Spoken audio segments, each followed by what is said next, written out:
Good evening to one and all, the dignitaries on the dais, parents and students.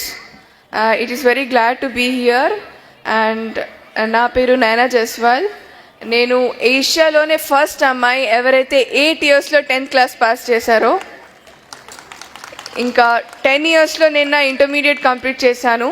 ఇంకా 13 yearsలో ఇండియాలోనే youngest journalism graduate అయ్యాను. ఇంకా ప్రస్తుతం 15 years ఏజ్లో నేను నా పీజీ ఫైనల్ ఇయర్ చేస్తున్నాను. ఇంకా టేబుల్ టెన్నిస్లో నేను India number 1 national champion, South Asian champion. ఇంకా నేను పియానో ప్లే చేస్తాను, ఇంకా పాటలు పాడతాను. And I'm ambidextrous, I can write with my both hands. And టైపింగ్లో నేను A to Z ఓన్లీ 2 secondsలో టైప్ చేస్తాను. సో ఇంకా నాకు రామాయణ్ 108 శ్లోకాస్ కంఠస్థం ఉన్నాయి. ఇక్కడ వచ్చేసి నాకు చాలా ఆనందంగా ఉంది. ఇంకా ఇవన్నీ నేను ఏదైతే యాక్టివ్ చేశానో ఇవన్నీ నేను ఇష్టపడి చదివాను, కష్టపడి కాదు. నా తండ్రి నేను చిన్న ఉండంగా తల్లి ఒడియే బడి అని నేర్పించారు. అందరూ వయస్సు పెరుగుతుంది అని అనుకుంటారు, కానీ ఆయు తరుగుతుంది అని అనుకోరు. కావున వృధ చేయక క్షమ పడాలి అని నా తల్లిదండ్రులు నేర్పించారు.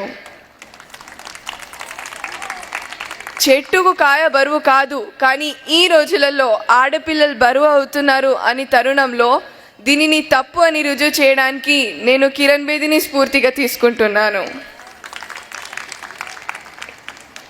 కన్నీటి వర్షాలకు కష్టాలు చల్లారవు, కావున ఆడపిల్లలకి మార్గం చూపించేది తల్లిదండ్రులే. అందువలన నా తల్లిదండ్రులే నా జీవన ఆధారం. ఇంకా కొండెకు సైతం గుండె పగిలే విషయాలు వెలుగులోకి వస్తున్నాయి. అది విజయవాడ ఆయేషాయే కానీ, ఢిల్లీ నిర్భయే కానీ. సో అందరూ ఆడపిల్లలు బలి కాకుండా ఝాన్సీ లక్ష్మీబాయిగా మారాలి అని నేను కోరుకుంటున్నాను. ఇంకా నీతి, నిజాయితీ, క్రమశిక్షణ, త్యాగం, ధైర్యం మరో పేరు మా నాన్న అశ్విని కుమార్ గారు. తీర్పుకు మార్పు అనే మాట నాలో లేదు. ఒక్కసారి నా పేరెంట్స్ బోధించారంటే అది కావాల్సిందే, దాంట్లో మార్పు అనేది ఉండదు. ఇంకా ఏ క్రమశిక్షణ లేకుండా, ఏ లక్షణం లేకుండా సంచరించడం మృగంతో సమానం అని నా పేరెంట్స్ బోధించారు. నేను చెప్పేది ఏంటంటే, రూపాయల కన్నా రూపం గొప్పది, వేల కన్నా వినయం గొప్పది, లక్షల కన్నా లక్షణం గొప్పది, కోట్ల కన్నా కొనలేని మన విద్యార్థి జీవితం గొప్పది. కృషి ఉంటేనే మనుషులు ఋషులు అవుతారు. ఎవరైతే కృషి చేస్తారో వారికి అదృష్టం ఎదురు చూస్తుంది. ఎందుకంటే స్వేచ్ఛ లేని జీవితం ఆత్మ లేని శరీరం లాంటిది. అందుమూలన మీరు భారత భావి పౌరులు, మీ చేతిలో భావి భవిష్యత్తు ఉంది. కావున మీరందరూ కష్టపడి చదువుకోవాలి. ఇంకా దేవుడు మనకు విజయాలు అందివడు, కానీ విజయాలకు కావలసిన శక్తి సామర్థ్యం ఇస్తాడు.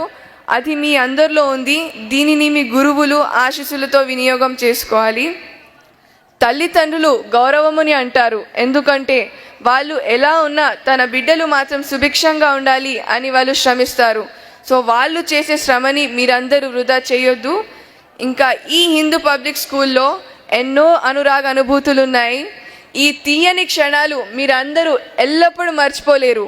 ఎందుకంటే పూసిన పువ్వు వాడిపోతుంది, పండిన పండు కుళ్ళిపోతుంది, ఎండిన ఆకు రాలిపోతుంది, కానీ నమ్మకంతో ఏర్పడిన మీ అందరి చిన్ననాటి స్నేహం ఎల్లప్పటికీ నిల్చుంటుంది అని నేను కోరుకుంటున్నాను.